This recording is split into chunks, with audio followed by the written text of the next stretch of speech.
Kenardan seyrettim şu kabristanı. Ne kadar yatan var, yası kalmamış. Elim günüm çoktur diyenler hani, başucunda hiç kimsesi kalmamış. Taşları okudum, ölene baktım.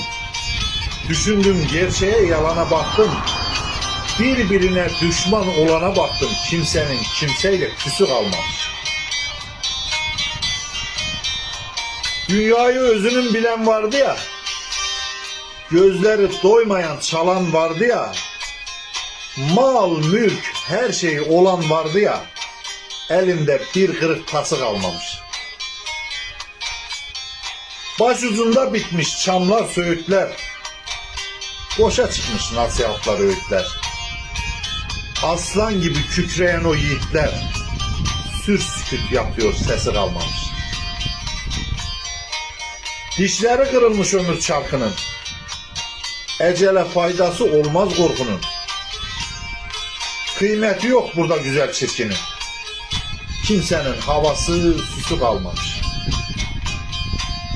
Harun son durağı gelmem diyenin, idrakı noksandır ölmem diyenin, dost düşmandan geri kalmam diyenin, kimseyle yarışı, besi kalmamış.